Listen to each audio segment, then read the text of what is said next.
Happy Comic-Con, everybody. I am here with the team behind the Dragon Prince. Happy Comic-Con. Thank you. Happy Comic-Con. So we are looking forward to this next phase of the Dragon Prince. How do you describe what we're about to get? Where do we even start? Man, I don't know. How do we describe it? Awesome. Awesome. Spectacular. It's good. Emotional. It's pretty good, if I do say so myself. I think you'll like it. I think you'll like it. Yeah. If you watch it. I don't know why I'm taking this persona.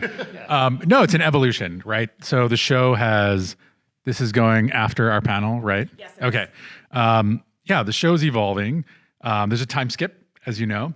The characters are older and wiser, and so is our audience, right? So the people who attached to this show in the first 3 seasons have had to wait 84 long years for season 4. And so they're more mature. They're ready for something that's bigger and heavier and more complex. And that's where the story is going. I will say when we were watching, the first thing I noticed is just how mature the characters look. What went into finding those looks? I think that's probably a really fun thing for you guys to tackle.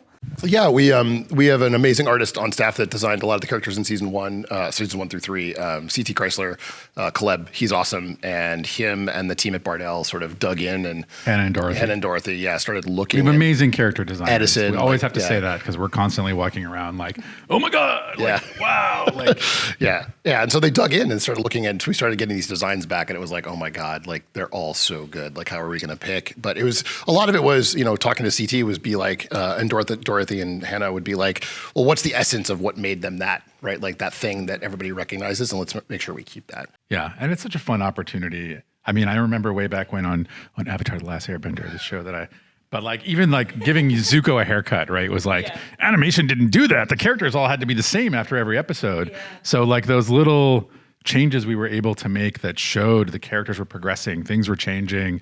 Like this is a world where the actions that happen are permanent, they matter, they have consequences.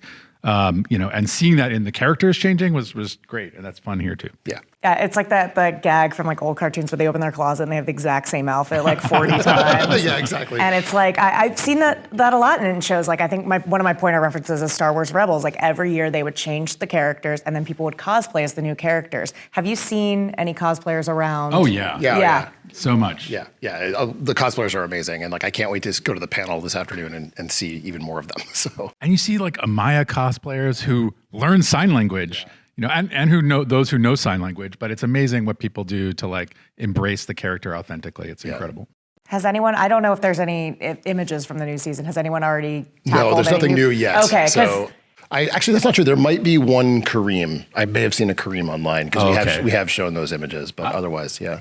Because it is like impressive how fast people get on that, like the cosplaying. You're like, wow, how did you do this already? Yeah. I saw the first episode of Obi-Wan, and the next day I saw someone cosplaying as young Leia, and I was like, this came out last night. They just have all the stuff in their closet. How did she do it? I don't even know. That's awesome. So what did you bring for us at Comic-Con today? Like, what are fans who attended the panel? What did they say? So we obviously showed a clip that you got to see, but we also showed a whole episode. We showed the first episode, which from 401, which is super exciting. Obviously, it's not going to be out yet. It'll be out in November where everybody can watch it. But hopefully people at least got a taste of what's coming for the Dragon Prince and are excited about it. And I'm sure it'll be all over Twitter and all over the internet and stuff about what's actually in there. But yeah, we're super excited for people to get to dig in with us for this new season. You mentioned the fans and kind of digging into what things mean. How much fun do you guys have interacting with those types of theories? Do you have a favorite thing you've seen about the show, like theory-wise? There's a whole group of Pura Soren stuff going on. You're not supposed to talk about Sorry, that. We don't talk about it. Yeah. But it's a little crazy.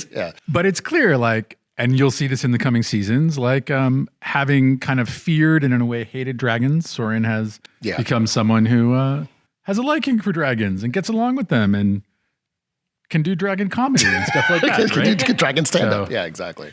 I think there is some backstory there that people are curious about, and will we get those answers? Actually, I think what's great about the next couple of seasons is there is a lot of mystery and there are a lot of questions, and that's fun.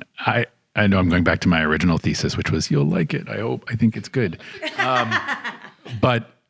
But yeah, we've talked about this before. Like Aravos is the first voice you hear in the entire series, right?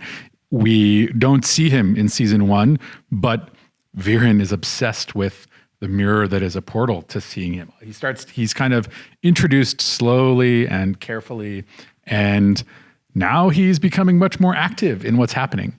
And we're going to see that and start to figure out, well, what is going on? Why is he doing this? The why is a big question that I guess people will eventually have answered, and that's very complicated, and it's a beautiful story, I think. Yeah. Maybe I shouldn't have said that, but it's a good story. No, it is. It's a great story. But there are also mysteries about, we're starting to see, Callum's reaction to Rayla's leaving he has certain parts of himself that are emotionally shut off, and other parts of himself that he's pumping all of his energy into. And those kinds of distortions affect a person, affect a character. So we're going to see Callum experience things that maybe people didn't expect. What else? Just there's tons of new characters and new factions and new things that people are going to be experiencing that as soon as you see them, you're like, oh, what's this? How does that work? What is this person doing? What are they trying to accomplish? All that kind of stuff. So you'll definitely start to see those start to parse out across, the next few seasons. So yeah, it's exciting. It's a really exciting time. Is Aravos a daddy?